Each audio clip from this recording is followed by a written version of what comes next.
actualidad, espectáculos, negocios, deportes, todo en TV Radio Miami, la nueva televisión.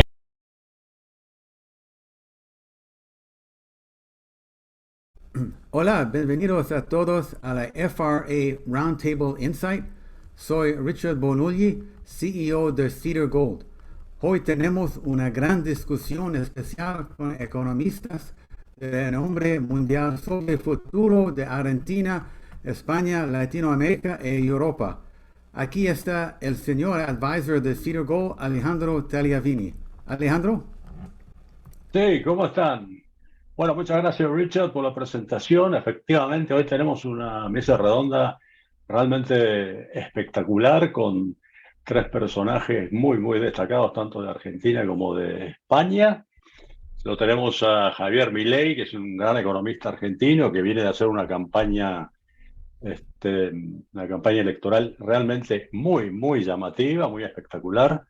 Y lo tenemos a Daniel Lacalle, considerado entre los mejores, los economistas más influyentes del mundo, y nada menos que al diputado Iván Espinosa Dos Monteros, que es el vocero en el Parlamento español del partido Vox, uno de los partidos más importantes y más influyentes de España. Y bueno, nada, nos hemos reunido aquí para conversar un poquito sobre cómo está la economía argentina, cómo está la economía de América del Sur, cómo está la economía de España y de Europa y cómo ven el futuro, cómo creen que se va a desarrollar. Yo creo que en el corto plazo todo indica que las cosas van a empeorar. Los bancos centrales están emitiendo de manera desaforada, históricamente desaforada, y las restricciones han habido, estamos saliendo lentamente de muchas restricciones. Ya el mundo estaba muy reprimido, muy restringido, y con estas cuarentenas y demás restricciones, las regulaciones de los mercados y las prohibiciones y demás han aumentado, así que venimos saliendo muy lentamente de eso. Entonces, como digo, en el corto plazo la perspectiva no es buena, pero bueno, a ver cómo ven el futuro, cómo creen que esto va a salir.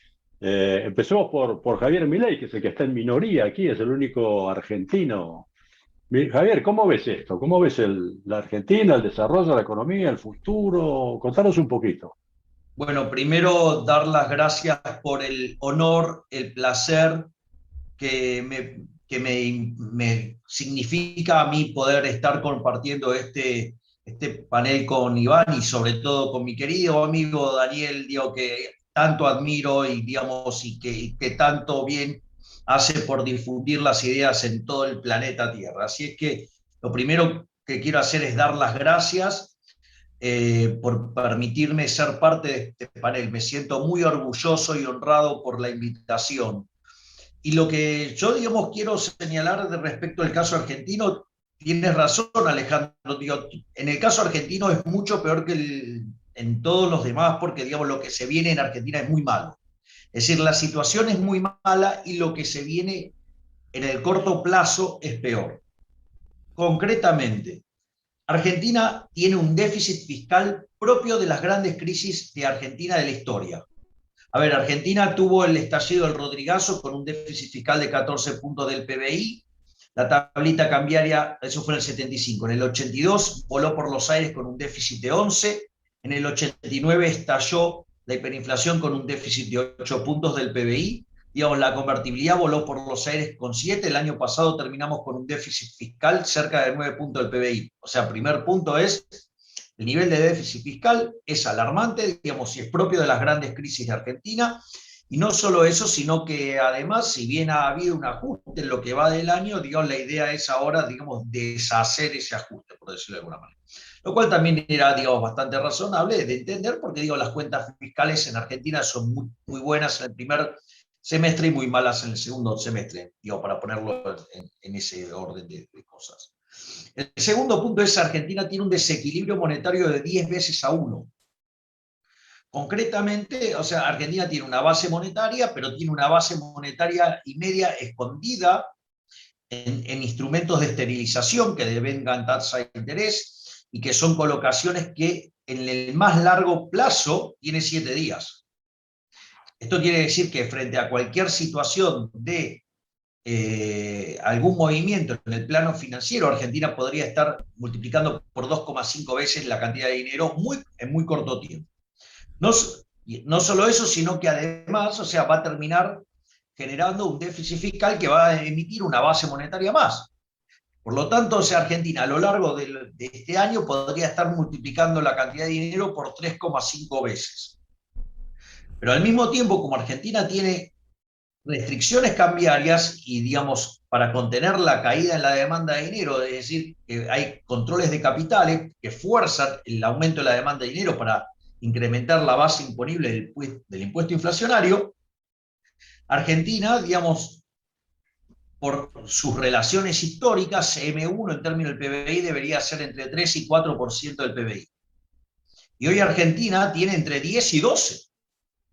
Es decir, que hay un money overhang que oscila en 3 a 4 veces. Entonces, si yo supongo en el mejor de los casos que es de 3, más la capacidad de multiplicar la oferta monetaria por 3,5, sí, eso me da 3 por 3,5, 10,5. Quiere decir que tengo una inflación reprimida de piso del 950%. Con el agravante, que les paso un dato más, cuando fue la hiperinflación en el 89 en Argentina, la demanda de dinero cayó a 0,2% del PBI. Eso quiere decir que yo podría estar multiplicando sin emitir un solo peso los precios entre 50 y 60 veces. Es decir, que el tamaño del desequilibrio monetario en Argentina es monstruoso. O sea, es monstruoso. No solo eso, sino que además Argentina tiene el mercado de cambios con una montaña de regulaciones tan grande que hace ver al Monte Everest como un monte enano, como un monte pigmeo, es una montaña pigmea al lado de las regulaciones que tiene Argentina en el mercado de cambios. Y hay que pedir permiso para todo, para comprar algo de afuera, digo, es una locura, es una... Digo, y ni se les ocurra querer sacar un dólar de la economía, o sea, es casi como una herejía. Entonces, eso, digamos, ¿qué es lo que pasa? Esa situación en el mercado de cambio genera un exceso de demanda de divisas que se traduce en un exceso de oferta en el resto de la economía, o sea, precio de los bonos absolutamente deprimidos, donde, o sea, eso lo que hace es que las tasas de interés sean muy altas, por lo tanto, digamos, la tasa de arbitraje está muy por encima, digamos, de la de coordinación intertemporal, con lo cual impacta negativamente sobre la actividad económica, cosa que está disimulada, digamos, en términos del rebote que está viviendo Argentina cuando está liberando las restricciones. Pero el PBI per cápita hoy es 15% inferior al que teníamos en el 2011, si sale todo bien como el gobierno planea. Eso se tradujo en una pérdida de puestos de trabajo netos, digamos, de 225.000 puestos de trabajo, mientras que el Estado estuvo creando nuevos puestos de trabajo en estos últimos 10 años. Esto quiere decir que se está generando un exceso de oferta en el mercado de trabajo, digamos, que se trata de suplir con empleo público generando más déficit fiscal, pero al mismo tiempo los salarios reales son los mismos del 2004. Por eso Argentina, en el último dato, tiene 40% de pobreza, y el dato más grave es que tiene 11% de indigentes. Por la recuperación cíclica, la pobreza cayó de cerca de 45 a 40, pero es increíble, pero la indigencia subió un punto más. Y eso con controles de precios, con precios regulados, con el mercado de cambios absolutamente atado, porque esto no es un tema menor. ¿Por qué? Porque el precio de los alimentos está definido que en moneda extranjera, porque son commodities. Por lo tanto, digamos, o sea, y aún así la cantidad de indigentes aumentó. ¿Esto por qué es grave? Porque Argentina genera alimentos para 400 millones de seres humanos. Y la presión fiscal, ¿sí?, en Argentina en el campo es 70%. Es decir, que el campo, digamos, el fisco le saca el alimento a 280 millones de seres humanos. Y hay 5 millones de argentinos que no les alcanza para comer. Es decir, estamos hablando, digamos, o sea, un desequilibrio de 56 veces. O sea, estoy pagando la cuenta 56 veces y aún así no me la cubren. Es decir, es demencial. Entonces, ¿qué es lo que pasa? Frente a esto aparecen 3 escenarios. Una es que Argentina no haga nada. Si Argentina no hace nada, con este nivel de desequilibrio, tarde o temprano va a explotar. ¿Por qué va a explotar? Porque inexorablemente explota, porque si van a seguir haciendo déficit fiscal financiado con emisión monetaria, ese dinero que ya nadie quiere tener, ¿con qué lo compensa el gobierno? Con mayores restricciones en el mercado de cambios. Ahora, mayores restricciones en el mercado de cambios lo que hace es generar un incremento en el exceso de oferta, discúlpeme, en el exceso de demanda de divisas. Por lo tanto, todos los excesos de oferta que mencionamos antes, en el mercado de bonos, que implican tasas más altas, en el mercado de bienes, que implica un deterioro del nivel de actividad, en el mercado de trabajo, que hace que caiga el salario real, que haya más pobres, que haya más indigentes, o sea, cada vez se hace más grande. Por lo tanto, el nivel de tensión social, de ajustar con restricciones, hace que sea invivible. Por lo tanto, inexorablemente va a haber que liberar. Y cuanto más se tarde en liberar, la respuesta explosiva del sistema cada vez va a ser más fuerte. Por lo tanto, digamos, si no se hace nada, explota. Ahora bien, la otra es hacer lo que pide el ala dura de la coalición de gobierno, que quiere hacer keynesianismo modelo Forte, es decir, aumentar el gasto público financiado con emisión monetaria. Es lo mismo que decir, bueno, miren, tengo un incendio, voy a contratar a un ejército de lanzallamas y voy a poner como líder del mismo a Nerón. ¿Cómo va a terminar? O sea, va a terminar muchísimo peor. Es decir, la explosión va a ser bíblica. O sea, en ese nivel de irracionalidad se está discutiendo acá. Y la otra alternativa es que se haga el ajuste. Ahora, ¿cuál es el problema? El problema es que si se hace el ajuste para qué, ¿y qué es lo que implica? Es un aumento del ahorro. No todos los ajustes son recesivos, porque ese aumento de ahorro, si tiene como contrapartida un aumento de la inversión, es expansivo. Digo, el mejor ejemplo es Argentina con el plan de la convertibilidad. Claro. Digo, empezó, digamos, no solo que recuperó cíclicamente muy fuertemente, sino que además empezó después a crecer genuinamente porque todo el mundo además creía en la regla. Ahora, el punto es el siguiente, pero para eso hay que tiene que haber confianza. Ahora, la confianza no es cualquier cosa. Nosotros cuando hablamos de confianza no decimos cualquier cosa. Bueno, salvo los keynesianos que adentro de la confianza meten cualquier porquería, pero es decir, que en realidad ahí es una bolsa de gato, digamos, donde contiene todos los errores del keynesianismo, entonces le echan la culpa a la confianza. Nosotros, digamos, los economistas serios no pensamos así. Es decir, la confianza es una cosa bastante concreta, tiene que ver con la credibilidad y la reputación. Ahora, la reputación es un concepto mirando hacia el pasado. ¿Cuál es la reputación de este gobierno? Y Alberto Fernández a la mañana dice una cosa, al mediodía dice otra, a la tarde dice otra y a la noche dice otra. Por lo tanto, digo, o sea, no tiene reputación. Y si además yo miro lo que fueron los 12 años de kirchnerismo, digamos, es peor todavía. Y si además escucho las cosas que decía Alberto Fernández cuando estaba fuera del gobierno, digo, o sea, entonces, digamos, no sé, digo, tengo la sensación de que es un señor que está bipolar. Yo, por lo menos para ser educado. O sea, entonces, por lo tanto, no tiene reputación. Al no tener reputación, no es creíble. Entonces, por lo tanto, si no es creíble, digamos, no va a haber confianza y va a ser tremendamente recesivo el ajuste. Pero además, digo, para que sea creíble, digo, se deberían cumplir dos condiciones también. Una es la sustentabilidad de la deuda. ¿Qué quiere decir esto? Que cuando yo haga el nuevo programa, el nuevo programa tiene que incluir el repago de la deuda. Pero acá nadie quiere pagar la deuda, o sea, es como que yo, digamos, me quiero ir de fiesta, me endeudo con todos ustedes y cuando terminé de fiesta, estoy con una resaca furiosa y ahora los empiezo a insultar porque me quieren pedir que les pague la deuda. Bueno, eso no termina bien tampoco, pero ahora el punto es, supongamos que, bueno, estuvieran comprometidos en poner las cuentas fiscales en orden. El tema es si eso es sostenible. Y ahí en ese también estamos mal, porque no es que quieren hacer un ajuste ajustando al Estado, que es el que tendría que hacer el ajuste, es decir, el ajuste caer sobre la política, sobre lo que roban los políticos. Piensen que Argentina tiene los políticos más ladrones del mundo, roban 5 puntos del PBI. Bueno, pero esto, Alejandro, que parece una risa, es verdad, el estudio de la ineficiencia técnica del gasto público dice que la peor región del mundo es América Latina con 4,4% del PBI. Argentina tiene 7,2%. Y de ese 7,2, 5 puntos lo llama educadamente filtraciones, pero es un robo. Por lo tanto, Es decir, hay que empezar a ajustar por el lado de los que roban, que son los políticos. Y como eso no lo quieren hacer, porque en realidad la solución está en manos del problema, hay un problema de incompatibilidad e incentivo, y por lo tanto tampoco lo van a hacer. Entonces, ¿qué es lo que quiero decir?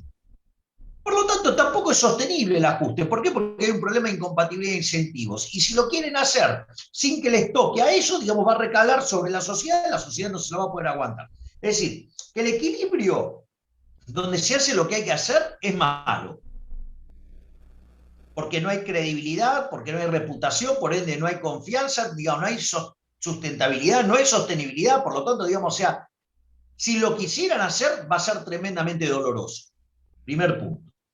O sea que el equilibrio es malo. Si no lo hacen, el equilibrio es mucho peor. Y si quieren hacer lo que quiere hacer el ala dura de la coalición de gobierno, va a ser catastrófico. Por lo tanto, nada de lo que viene en el plano económico en Argentina es bueno, es todo malo, son todas malas noticias. La única buena noticia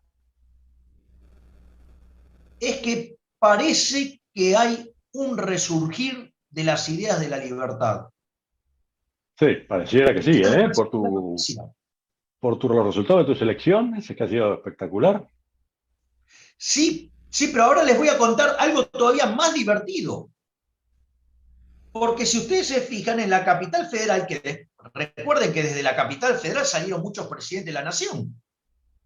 Ya sea el caso de Macri, ya sea el caso de Fernando de la Rúa, o el propio Alberto Fernández, que era un operador del peronismo de la capital federal.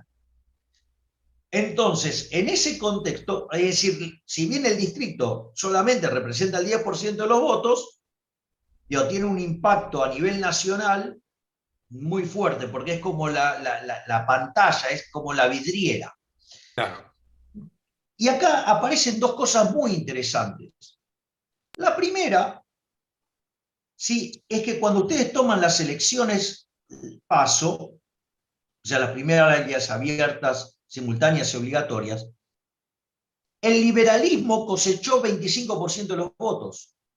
Es decir, 14%, 14 puntos en la lista outsider, que es la mía, y 11% en una lista sistémica, donde hoy esos liberales, adentro de Juntos por el Cambio, por ejemplo, le ofrecen una boleta donde los 10 primeros puestos, 9 son socialistas. ¿Sí? Y que además en el listado total de esos diputados tienen además 5 kirchneristas, o sea, 5 habían sido kirchneristas. Por lo tanto, digamos, nosotros somos muy optimistas que podamos empezar a atraer ese voto liberal hacia el espacio de la libertad avanza, que es un espacio verdaderamente liberal, o si ustedes quieren, un liberalismo amplio, porque en realidad están los liberales, están los libertarios, está la centroderecha, están los conservadores, ¿sí?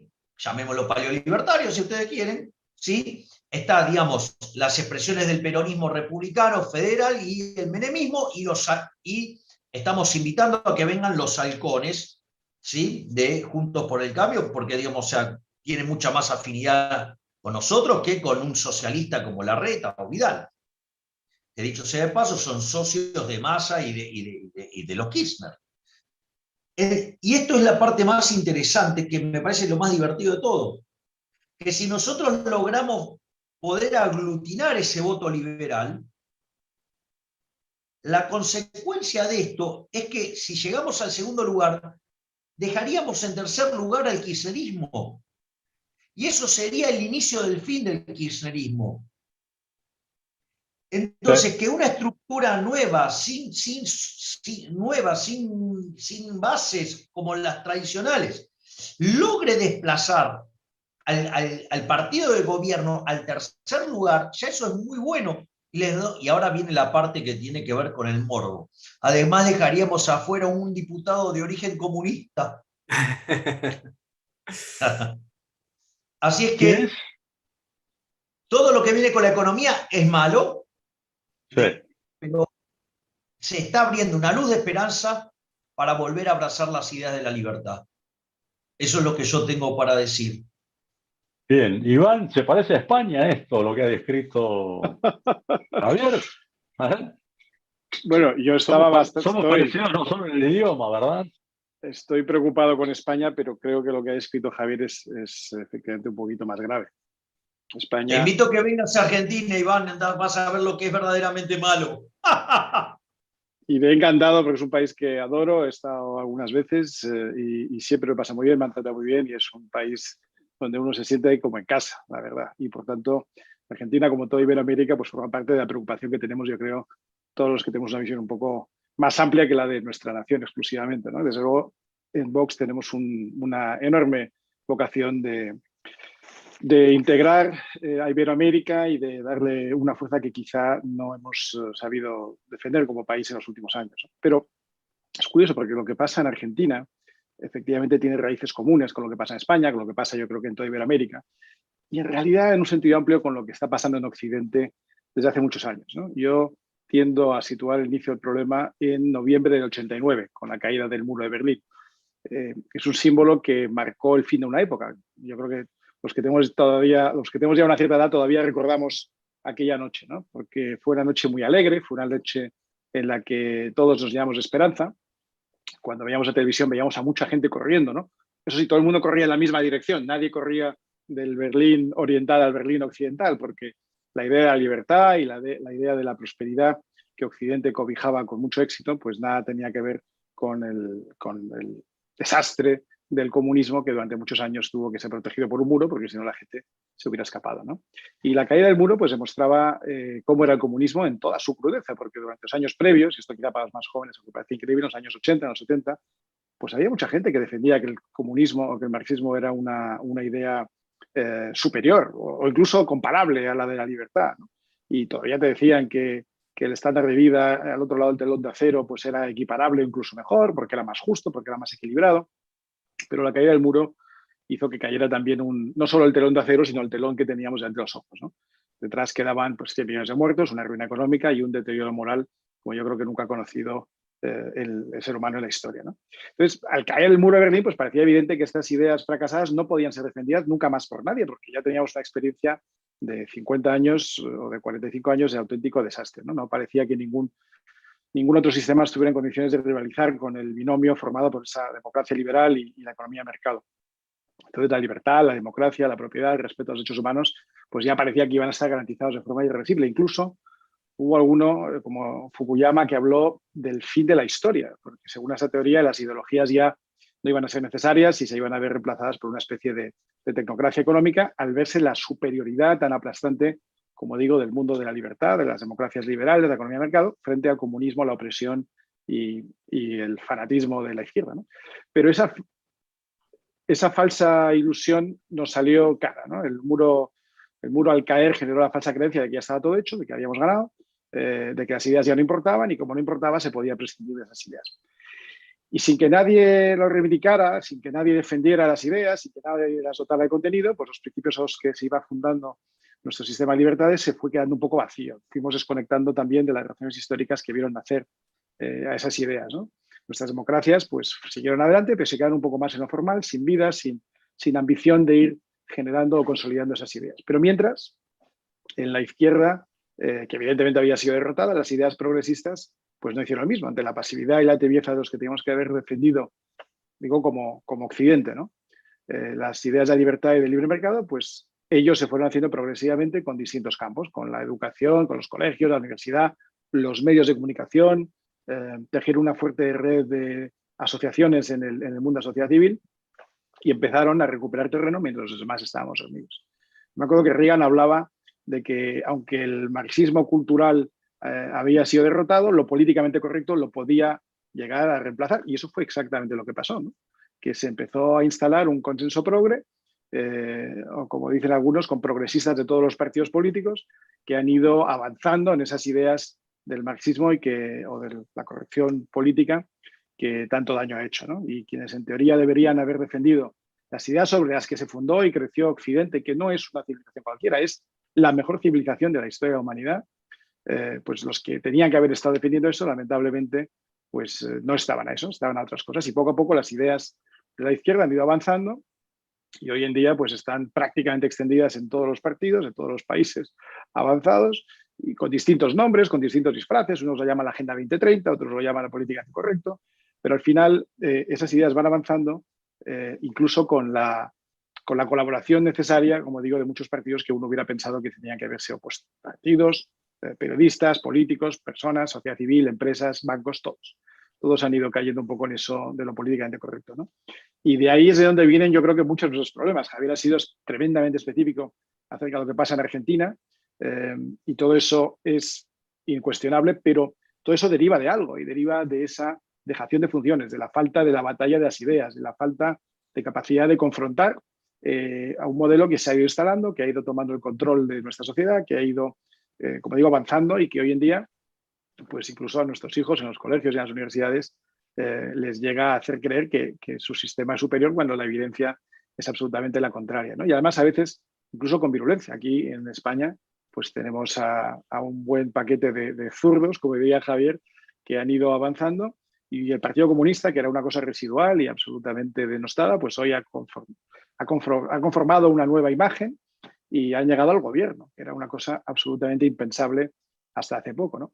Pero como digo, eso no ha sido casual, eso es consecuencia de muchos años de organización, de apoyo mutuo, de la influencia original de Cuba, que Cuba arranca pues con el tema del Foro Sao Paulo, que ya lleva pues yo creo que casi 30 años, ¿no? En el que las distintas organizaciones de izquierda de ambos lados del Atlántico se apoyan mutuamente. Y las ideas del Foro Sao Paulo, del Grupo del Puebla más recientemente, han ido generando directa e indirectamente, primero, grupos revolucionarios, pero ambos lados del Atlántico, ¿no? Y estos grupos han apoyado claramente a la organización terrorista ETA en España, pero también a los sandinistas en Nicaragua, a los narcoterroristas de las FARC en Colombia, a los montoneros argentinos, al Frente Farabundo Martí de Salvador, y así sucesivamente en muchos sitios, ¿no? Y luego, más allá de la pura acción violenta, pues a partidos políticos que se han ido nutriendo de este apoyo intelectual y financiero. En España estamos viendo ahora cómo se está destapando la financiación ilegal de este partido llamado Podemos, que proviene de Venezuela, que a su vez pues está fuertemente infiltrado por la inteligencia cubana, ¿no? Es decir, que todo esto tiene un origen, tiene un desarrollo, lleva tiempo, pero se lleva produciendo desde hace ya muchos años. Y por el otro lado, como digo, pues muy poca batalla cultural, muy pocas ganas de mostrar la superioridad de nuestro modelo, muy pocas ganas de defender la libertad y los principios y valores que, como digo, han hecho de Occidente el mejor lugar del mundo en la historia de la humanidad, ¿no? Ahora lo que hay es una batalla de todo este grupo de izquierda muy bien organizada, con una nueva alianza que era para mí impensable, por lo menos hace 15 o 20 años, que es el de ciertas multinacionales. Ciertas multinacionales que se alían con estos zurdos, con esta gente de izquierda, porque tienen un enemigo delante, que es el Estado-Nación, la nación que es la depositaria de la soberanía de los nacionales de cada uno de los países, pues para la izquierda es un obstáculo, pero también lo es para grandes empresas, especialmente tecnológicas, que se expanden con mucha rapidez por todo el mundo y que deciden que la existencia de entidades distintas, de naciones distintas, de legislaciones distintas, es un obstáculo para su crecimiento posterior. Y por eso, pues algunas de las ideas o políticamente correctas están siendo extendidas muy rápidamente, ya no solo por grupos de izquierda, sino también por multinacionales, cosa que, como digo, era impensable hace solo 15 o 20 años, ¿no? En todo este contexto es en el que yo creo que surgen pues, movimientos como el de Javier Milei, como desde luego el de Vox en España y muchos otros a ambos lados del Atlántico. Y yo creo que lo que tenemos por delante es un reto tremendo, que es, sí, el reto de mejorar la economía en cada uno de estos países, pero más ampliamente el reto de dar una batalla ideológica, de presentar un frente a la izquierda, de demostrar que las ideas liberal conservadoras, o como lo queramos llamar, Javier ha dado un listado de posibles descripciones, son superiores. Lo son desde un punto de vista técnico, económico, pero lo son también desde un punto de vista político y moral. Y por eso tenemos que, entre todos, hacer un esfuerzo de defenderlas con vigor, de defenderlas con claridad, de defenderlas sin complejos. Y en fin, en eso yo creo que estamos todos los que estamos hoy aquí reunidos. Y si queréis, pues aquí lo dejo porque no me quiero enrollar demasiado. Vale, Daniel, tú sigues muy bien, obviamente sigues mucho la economía española, pero también sigues la Argentina. Así que cuenta, ¿cuál es tu visión de esto? ¿Qué?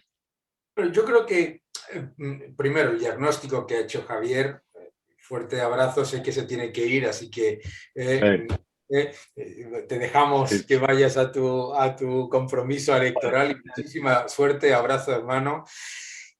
Y a mí me gustaría ahondar sobre Argentina desde el punto de vista de ese gravísimo problema que ha puesto encima de la mesa Javier, ¿no? y que en muchos casos en el debate económico, en el debate político en Argentina se olvida, ¿no? En Argentina hay todo el mundo entiende que la economía es un absoluto desastre y que el país no funciona y que la política no está respondiendo. Y sin embargo, por ejemplo, cuando lees los medios de comunicación en Argentina, se habla de se dispara el dólar, ¿no? Y yo siempre me acuerdo que ya me ha aburrido de mandar tweets diciendo no se dispara el dólar, se hunde el peso. Hay como una especie de, digamos, anestesia colectiva en Argentina ante la evidencia de dos factores que son los que hunden la economía: una fiscalidad extractiva y confiscatoria y una política monetaria destructiva y, además, que genera unos incentivos perversos brutales, ¿no? Esos dos son los grandes problemas de Argentina, ¿no? Y parece que en el debate político se tiene que hablar de cualquier cosa excepto el elefante en la habitación, ¿no? Y a mí me parece que hay un factor muy importante, que es el de ignorar el potencial de Argentina. En Argentina se ha convencido, y está pasando ahora en Colombia, y está pasando en Chile, y ha pasado en Nicaragua, pero en Argentina, que es un país no rico, es un país muy rico y con un enorme potencial, se ha convencido lentamente en esto que decía ahora Iván de lo políticamente correcto. Yo lo llamo lo políticamente inmoral, porque no es políticamente correcto. Lo políticamente correcto es debatir y confrontar ideas. Lo políticamente correcto que nos están vendiendo ahora es políticamente inmoral, porque lo que busca es cancelar al contrario y crear un pensamiento único totalitario. Pero y para mí es esencial en el debate sobre Argentina recordarle a los argentinos que no viven en un país pobre, que viven en un país rico, empobrecido por una política fiscal y monetaria extractiva y confiscatoria. Segundo, que se les ha convencido también que no tiene solución.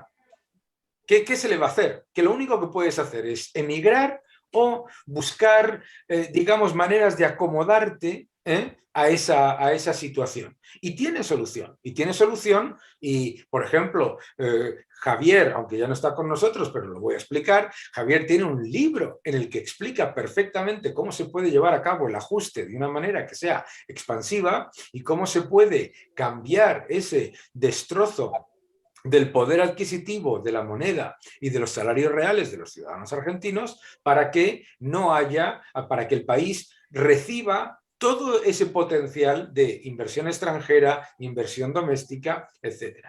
Entonces, ¿por qué me preocupa esto? Porque añade ese cóctel de desesperación, más resignación, más política extractiva, monetaria y fiscal, y se está trasladando a Colombia, en donde, a pesar de recibir cientos de miles de inmigrantes que vienen de Venezuela porque están sufriendo la miseria venezolana, se les convence de que votar a Gustavo Petro, que es exactamente y punto por punto lo que se ha hecho en Venezuela, lo que propone, es la mejor idea.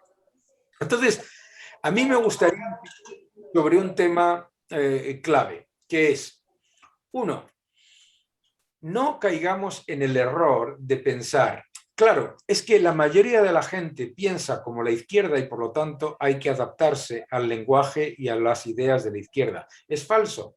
No existe ningún partido populista de los que sufrimos en Argentina o en España o en Colombia o en Chile que no tenga que disfrazarse al menos de defender a las pequeñas y medianas empresas, a los pequeños propietarios, a una economía de mercado con una cierta intervención, pero se tienen que disfrazar. Ninguno puede ganar las elecciones diciendo mi modelo es el de Venezuela, que es además la realidad, o mi modelo es el de Cuba, ¿de acuerdo? Segundo, a mí me parece que es clave en el debate sobre en el debate de las ideas y en la lucha de defender las ideas, que recordemos dos cosas que habéis dicho antes, Iván y también Javier, que es el de la superioridad moral. La superioridad moral no está en la izquierda, la superioridad moral está en las ideas de la libertad, lo que llamamos centro-derecha liberal, y está demostrado. Y claro, es fácil caer en el argumentario de que todo está perdido y que lo único que podemos hacer es aceptar grados, digamos, más o menos 5 o 6 grados de separación entre el socialismo más totalitario y la realidad. Pero no es así, no es así. Por lo tanto, y ya termino, para mí lo que es clave es recordarle a los ciudadanos argentinos, primero, no viven ustedes en un país pobre, viven ustedes en un país rico que se ha empobrecido por las políticas equivocadas. Segundo, ustedes no tienen un dólar fuerte, tienen un peso bajo. Y lo que tienen que hacer es atacar a los que continúan extrayendo las rentas de los salarios reales y de los ahorros vía impresión monetaria desbocada muy por encima de la demanda. Tercero, no es un problema de quién. En Argentina y en Chile ahora mismo y también en Colombia se repite constantemente que, claro, el problema de Venezuela o el problema de Cuba es que es quién implementó esas políticas, no las políticas. El problema es la receta. El problema es la receta. Es que el socialismo fracasa siempre. Y que además hace siempre lo mismo, que es decir, uno, ha fracasado porque no era verdadero socialismo, el típico cuento chino, y segundo, te dice que lo que hay que hacer es repetir. El otro día escuché a un diputado argentino decir que el problema de la Argentina es que es una economía demasiado liberal y que no hay suficiente intervención. Esto sí que es espectacular. Es gracioso. Entonces, recuperemos la fortaleza de la evidencia de que cuando no estás equivocado, tienes la razón.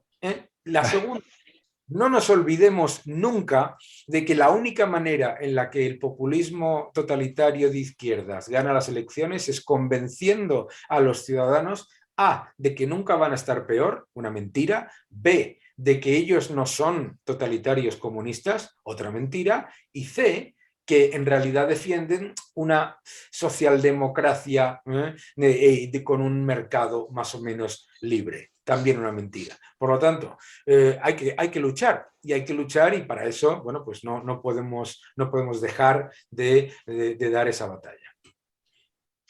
Bueno, lo tenemos a Agustín Ranguñi de TV Radio Miami, desde Miami. Agustín, ¿tenés alguna pregunta para hacerle a Preguntas tengo muchas, lo que no tengo son soluciones. Bueno, a ver, pregúntales esto. ¿Cómo les va? Un gusto de saludarlos a Iván, a Daniel, un cordial saludo. ¿Se fue Javier ya, no? Javier se fue, estaba en plena campaña. Tú sabes que la campaña acá es sumamente... Bien. Quiero saludar también a Richard que nos está siguiendo también desde su lugar. Y Alejandro, un gran abrazo. Bueno, ¿qué les puedo decir? Después de escucharlos, yo no tengo muchas cosas para agregar. Lo que tengo algunas preguntas, ¿no? Porque evidentemente la incertidumbre que vive un argentino en Argentina no es la misma impresión que tiene alguien de España o de cualquier lugar del mundo cuando mira el potencial que tiene el país. Sí. La tragedia argentina, evidentemente, es que no tenemos ni credibilidad, ni tenemos patriotas como en su momento sí hicieron que la Argentina ocupara el lugar que durante tantos años ocupó. Un país admirado, hoy es un país denigrado. Nos miran los bolivianos, no quieren parecerse a los argentinos. Nos miran los haitianos, no quieren saber nada con argentinos. La verdad, con argentinos y Argentina, ¿no? Así que realmente me parece que la situación dramática es que no tenemos dirigentes que estén a la altura de las circunstancias, no tenemos especialistas que asuman responsabilidades para sacar al país de este pozo, solo pensamos en cómo resolvemos el problema del día a día. Ahora se está pensando volver a instaurar un cepo cambiario. Evidentemente no hay soluciones. El dirigente argentino no tiene las soluciones para contestarle a las necesidades que tiene el pueblo y a las necesidades que tiene el país para salir y emerger de esta situación tan difícil. Bueno, en realidad cepo cambiario ya hay, ¿eh? Lo que están haciendo es endureciéndolo. Es como decía Javier, es una especie de círculo vicioso, ¿no? Es un círculo vicioso, claro. Las medidas intervencionistas fracasan, no apuntan a hacer otra cosa que intervenir todavía más y a reprimir todavía más al mercado y a las personas. Claro, pero bueno. el concepto del cepo cambiario en sí mismo es la evidencia de que no tienes una moneda con demanda. Porque por eso me enfada tanto cuando leo en los medios de comunicación argentinos se dispara el dólar. ¡Qué tontería! El dólar lleva el índice del dólar, el DXY, lleva flat, yo qué sé cuánto tiempo. Pero fíjate lo que acabas de decir, que es muy importante. En Argentina, ahora se nos está diciendo, o se les está diciendo a los ciudadanos argentinos, que es que como si no hubiera cepo cambiario. Entonces te dicen, no, es que hay que instaurar el cepo cambiario. Oiga, que ya lo hay. Y segundo, que, por favor, que es algo que hace Javier, lo hace José Luis Esper, lo hace Adrián Rabier también, por favor, que el cepo cambiario es la evidencia de lo que todos los argentinos hacen en su día a día. Claro. Claro, el cepo cambiario es la evidencia de que nadie quiere pesos. Esto que es el gran problema. Claro. Además, de aplicarse un nuevo cepo cambiario, evidentemente lo que va a hacer es habilitar para que las entidades como la Comisión Nacional de Valores reduzca a la mitad los dólares financieros que permite comprar con bonos de la ley local argentina. O sea, evidentemente la solución puede ser más grave que el problema. Evidentemente, sí. ¿Tienes alguna pregunta, Agustín? Agustín, ¿me escuchas? Sí, te ¿Alguna escuché. pregunta? ¿Alguna pregunta? ¿Tenés para...? Bueno, Vale, yo pregunto, Bueno. le gustaría preguntarle a Daniel, que tiene un amplio conocimiento, bueno, todos, también Iván, de lo que pasa en el mundo y sobre todo allá en Europa, en España particularmente. Si tienen ustedes una visión de cuatro medidas que habría que instrumentar en la economía argentina para por lo menos congelar la caída. Yo no digo sacarla de la noche a la mañana, pero congelar esta tremenda salida que no tiene límite de caer. De regular, privatizar y además, Daniel. Claro, pero todo eso lo probamos ya. No, Bueno, no. A ver. Importante, perdón, que me estoy acaparando, pero perdona. Bueno. En Argentina se ha vendido durante muchos años una falacia, que es que la convertibilidad ya se probó. Sí. Pero es que no hubo convertibilidad. Lo que se hizo fue equiparar una valoración un peso, un dólar. Sí, un peso, un dólar, pero ¿qué peso era? Se hizo a un cambio que era completamente falso ya de entrada. Absolutamente. Como era falso ya de entrada, el desequilibrio monetario año tras año que se mantenía la convertibilidad aumentaba como una montaña. Era como un globo que iba inflándose. Y los gobernantes esperaban que al año siguiente la mayor demanda de pesos a la de dólares redujese ese globo. Pero claro, como estaba basado en una mentira interior, imagínate, Iván, que nosotros en España, en el año, no sé, 70, hubiésemos decidido que una peseta es igual a un dólar. Claro, en el año 78, 8 años después, explotaba la economía. Si hubiéramos hecho eso, ¿no? Lo que hacíamos en España era devaluar constantemente. Pero, yo, de todas maneras, si me permitís insistir un poco en una idea más general, ¿no? Estáis analizando problemas muy técnicos y problemas muy específicos y estáis aportando soluciones reales, ¿no? Pero es que yo creo que hay que abrir un poco el foco, ¿no? es muy difícil que se haga nada de lo que estamos hablando aquí si no hay previamente una batalla cultural, si no somos capaces de convencer de ideas previas a la gente, ¿no? De ideas previas que tienen que ver con la superioridad del modelo económico, de la libertad, de la superioridad del mercado frente al intrusismo del Estado. Porque si no arrancamos eso, todo lo demás es mucho más complicado. En fin, yo creo que hay que hacer un esfuerzo. En España también, y estamos un poco en eso, pero hay que hacer un esfuerzo de preguntarse cómo ser más productivos, cómo generar más o mejores bienes y más servicios a mejor precio. Cómo aprovechar incluso las desventajas que tengamos. Si tenemos una moneda muy devaluada, pues habrá que hacer un esfuerzo en la industria exportadora. Cómo desde el conjunto de la nación se puede alinear para buscar objetivos comunes que tienen que ver con eso, con un mayor esfuerzo, una mayor productividad, una mayor capacidad de generar bienes y servicios, una menor dependencia del Estado, una menor asistencialidad, un plan ambicioso de país pensando al medio plazo, ¿no?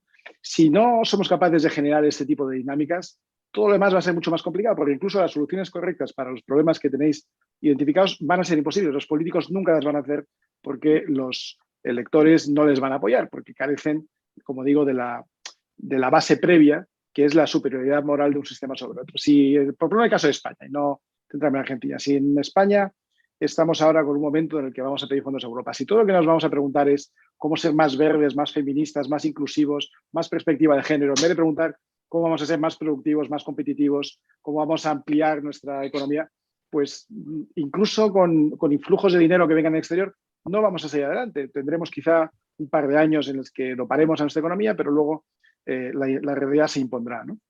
Entonces, esto que es cierto para España, es cierto para Argentina, es cierto para Chile, donde un país que iba bastante bien orientado se ha entregado el poder a la izquierda, se ha aceptado una constituyente, se ha aceptado que un país que era paradigmático y ejemplar en muchos aspectos, por supuesto que en otros había desajustes, va a acabar siendo un desastre, ¿no? Y a mí lo que me da mucho miedo es que esto se extienda a otros países. Daniel estaba mencionando el caso de Colombia, que hay elecciones el año que viene, en mayo. Me parece muy peligroso que Petro pueda llegar a ser ni siquiera un candidato. Un candidato, digo, con probabilidades de ser elegido, ¿no? Lo que está pasando en todos los países de la región, de la iberoesfera, es tremendamente preocupante. Pero insisto, o empezamos a explicar las cosas desde un nivel un poco anterior a la pura teoría económica, o va a ser muy difícil que se apliquen incluso a las soluciones económicas más acertadas, porque no va a haber nadie que lo entienda y nadie que lo apoye. Y los propios políticos se van a entregar, pues como ha pasado en Chile, a una izquierda cada vez más envalentonada, igual de ignorante que siempre, pero con mucha más capacidad de permear o de penetrar en las sociedades de nuestros pueblos, que no podemos permitir por el bien de todos nosotros. Hay un problema moral, ¿no crees también? Porque, vamos, si el Estado roba, no es robo, es una cosa increíble, ¿no? Por ejemplo, en Argentina, cuando el dólar libre está en unos 190 pesos por dólar, el gobierno argentino obliga a los exportadores a entregarle los dólares y les paga por esos dólares alrededor de la mitad. A ver, eso es robo. Pero claro, como lo hace el Estado, entonces tiene licencia para matar. Esto no puede ser, hay un problema moral muy grave, ¿no crees, Iván? Bueno, pero que forma parte de lo mismo. Es decir, si nosotros miramos todos al Estado como parte de la solución, en vez de entender que es algo necesario en su expresión más mínima, ¿no? Tenemos que tener pues, el Estado más pequeño posible para permitir que la industria, el comercio, los servicios de los agentes privados florezcan, y luego sí, el Estado para que se redistribuya la renta entre aquellos más necesitados, no entre todos, sino entre aquellos que verdaderamente pues, lo necesitan, pues entre los pensionistas, las personas incapacitadas, las personas que en un momento temporal pues, no encuentran empleo. Pero si no ponemos coto al crecimiento del tamaño del Estado, pues se producen esos daños morales o esos riesgos morales de los que tú estás hablando, que es que el Estado es la solución para todo y por lo tanto se le permite todo al Estado. Hay que dar una explicación previa de por qué el Estado sí es necesario, pero debe ser lo más limitado posible para dejar el campo de juego abierto, para que los agentes privados, que son los que crean empleo, los que crean riqueza, los que pagan impuestos que luego se redistribuyen según la ideología de cada Estado o de cada gobierno, sean los que verdaderamente saquen adelante un país de una manera pues autónoma y lo más desprovista posible de legislación, y al revés, que el Estado incluso pueda llegar a ser en algún momento un factor de competitividad para ayudar a que haya autónomos o cuentapropistas o pequeñas y medianas empresas que luego van creciendo y se hagan exportadoras y que algún día ojalá incluso sean multinacionales, pero que originen en nuestras naciones, ¿no? Y mientras no expliquemos eso, lo expliquemos bien y convenzamos, va a ser muy difícil que esas actitudes que estás describiendo, como la de permitir que el Estado te robe o te robe de una manera indirecta, o bien vía impuestos, o bien vía tipos de cambio artificiales, o bien con los cepos, si no convencemos de lo primero, lo segundo no se va a poder conseguir, creo yo. Yo creo que, la verdad es que con ahondando en eso, en el debate en Argentina, a mí me falta muchas veces, bueno, hay gente, por supuesto, Javier, José Luis Esper también, me falta muchas veces recordarle a la gente, ¿usted qué hace como unidad familiar ante el intrusismo y el intervencionismo del Estado? ¿Qué hace usted? ¿Vale? Cuando usted ve que el poder adquisitivo del peso se destruye, ¿usted qué hace? Usted no atesora más pesos, usted no busca más. Lo que usted está haciendo como familia es exactamente lo contrario. Entonces, ¿por qué no puedes defender lo que tú no haces para proteger a tu familia, los salarios reales y los ahorros de los ciudadanos, y decir que lo contrario se le tiene que hacer a los demás? Eso es lo primero. Lo segundo es, para mí, yo creo que lo primero que tiene que pasar, si, por ejemplo, imaginemos que llegase Javier o cualquier alternativa liberal a Argentina al gobierno, lo primero que tiene que hacer es no caer en el error en el que cayó Macri, que fue el de decir, como la situación está muy difícil, vamos a esperar a ver si... El gradualismo. El gradualismo. El mal llamado gradualismo, porque claro, si tú tienes una cosa que es 100% mala, 90% mala es igual de horrorosa, ¿sabes? Entonces, el gradualismo, que lo hemos sufrido en España y que lo hemos sufrido en Argentina, es algo que no tiene ningún sentido. Si tú tienes una medida y una política mala, se tiene que eliminar radicalmente, además, recién llegado al gobierno. Porque la gente no dice, bueno, dentro de 2 años hablamos. No. Primero, decirle a la gente la verdad. La gente no es tonta. En Argentina la gente sabe perfectamente que les han empobrecido y que la situación es muy mala. Bien, ahora vamos a hacer soluciones que empiezan por lo primero, que es atacar al elefante en la habitación. ¿Cuál es el elefante en la habitación? En Argentina hay 7 provincias en las que hay más empleo público que privado. Y más del 60% de las provincias tienen un porcentaje de empleo público que es superior al 30-35%. Esto es una salvajada y lo entiende todo el mundo. ¿Por qué? Porque las personas que viven en esas provincias, ¿cómo se defienden de eso? Y yéndose a la economía sumergida. Y lo entiende perfectamente. Entonces, ¿qué es lo que hay que hacer? Primero que hay que hacer un ajuste monetario bien sencillo, que se ha hecho y además se dice no se puede hacer, mentira, se ha hecho en Ecuador, se ha hecho en El Salvador, se ha hecho muchas veces en otros países y encima en el Ecuador se hizo con un gobierno que ni siquiera es un gobierno, digamos, de centro liberal. Entonces, lo primero que hay que hacer es un ajuste monetario inmediato, ¿vale? Segundo, por supuesto, claro, eso genera una imposibilidad de gastar un 45%, 48% del PBI en gasto político. Lo que tienes que hacer es un ajuste también fiscal que sea expansivo. ¿Para qué? Para que entre la inversión. Y fortalecer las medidas de seguridad jurídica. ¿Para qué? Para que atraer más inversión. Con esas tres medidas, en Argentina empiezas a salir, como decías tú, empiezas a salir del agujero, en vez de cavar más lento. Porque el problema que pasó con Macri es que no era salir del agujero, era cavar más lento, ¿de acuerdo?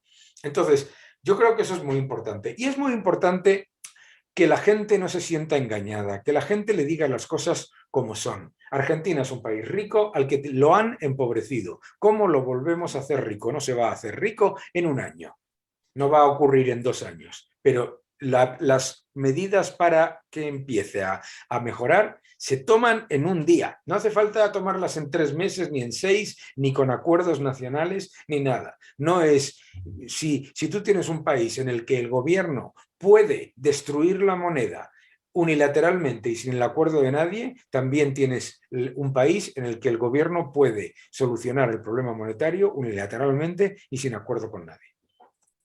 Vale. Alejandro, Bueno, y sobre todo, cada vez nos queda más claro que el gobierno es el problema y no la solución, ¿no? Cada vez Pero sí, es pero fíjate que los ciudadanos argentinos reaccionan así.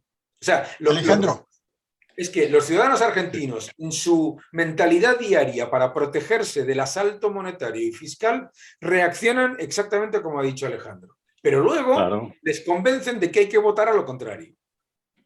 es un desastre. Pero bueno, lamentablemente nos estamos Alejandro, quedando sin tiempo. Agustín, algo, pero muy rápido, por favor, porque sí, estamos muy sin rápido. tiempo. Estaba escuchando con mucha atención el último relato y se asegura allí que Argentina es un país rico. Yo lo pondría en duda. Porque cuando se pregunta, por ejemplo, ¿Argentina es un país con futuro? Bueno, evidentemente nadie apuesta al futuro de la Argentina. Nadie. Hay un clima de fracaso, de decepción, que seguramente tiene que ver con que a poco tiempo de hoy para adelante tendremos otra crisis mucho más grave que la que venimos llevando año tras año y desde hace muchos años. Hay una visión en la Argentina que, por supuesto, a consecuencia de la crisis, es muy cortoplacista. Nosotros pensamos cómo resolvemos el problema hoy, cómo le damos de comer a nuestros hijos hoy. Nadie está pensando en plantar una semillita para que dentro de un año tengamos el germen de un árbol. Nadie está pensando eso.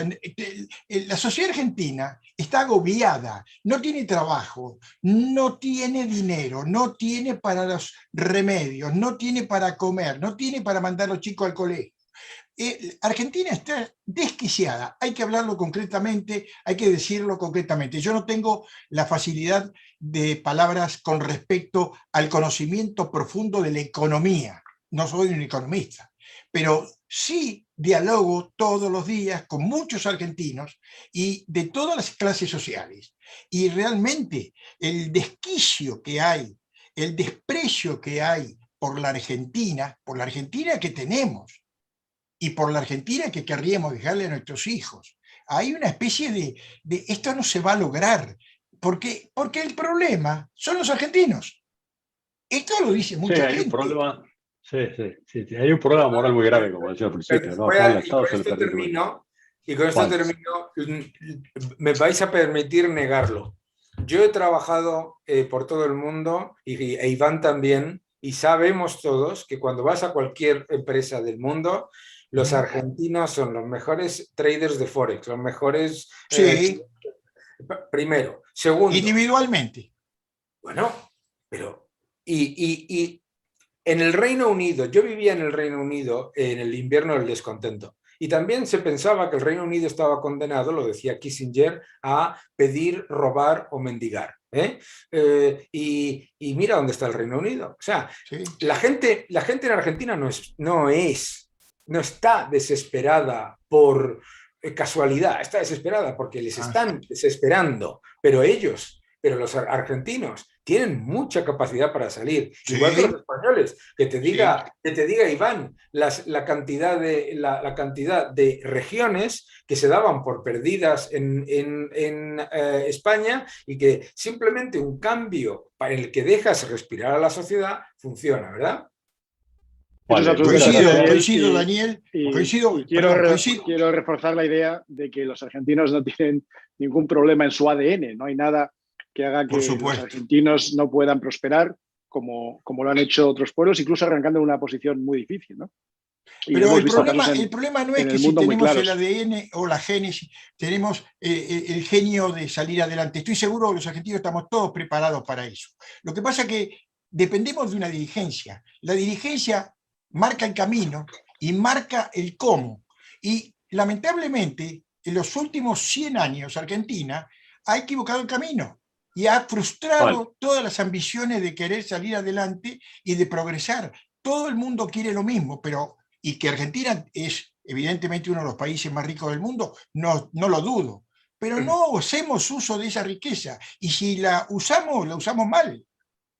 Vale. La buena noticia es que, ya con esto concluyo de verdad, Alejandro, la buena noticia es que nada de esto es irreversible. No ha caído sobre vosotros una peste que sea imposible de combatir, no es que ha habido un tsunami o un terremoto o ha habido un desastre natural. Todo lo que pasa en Argentina, como todo lo que pasa en Iberoamérica, todo lo que pasa en España, todo es reversible. Costará más cuanto más se hunda el país. Pero todo es reversible con las políticas adecuadas y con los políticos adecuados. Ahora hay una oportunidad con Milei y con otros muchos de revertir la situación con las medidas adecuadas. Pero, insisto, la batalla cultural es importante y no se puede dar solo país a país, porque la izquierda se ha organizado desde hace muchos años a nivel internacional. Entonces todos tenemos que contribuir, no cada uno en su nación únicamente, que también, sino contribuir a que otras naciones iberoamericanas salgan adelante. Por lo tanto, Argentina no tiene futuro condenado. Argentina puede salir adelante perfectamente con las ideas adecuadas, con los mecanismos adecuados, las instituciones que se tienen que respetar también y, por supuesto, con los políticos adecuados, apoyados por el mayor número posible de personas. Así que yo soy muy optimista respecto al futuro de toda Iberoamérica y de Argentina también. Yo también, el relato lo firmo. Gracias, Iván y Daniel, por participar. Espero veros en Madrid cuando vaya para fines de octubre. Y nada, pero muchas gracias también a Javier, que se ha tenido que ir antes de tiempo, y a Agustín también tú. Richard, unas palabras de despedida y ya cerramos, por favor. ¿A mí? Richard. Allora, muy bueno, muchas gracias por la discusión especial. Muchas gracias a todos. TV Radio Miami, Agustín, Iván, Daniel, Milei, Alejandro. Gracias, vale. Richard. Espero verlos en Madrid. Hasta luego. Muchas gracias a todos. Suerte y gracias por haber participado. Gracias a todos.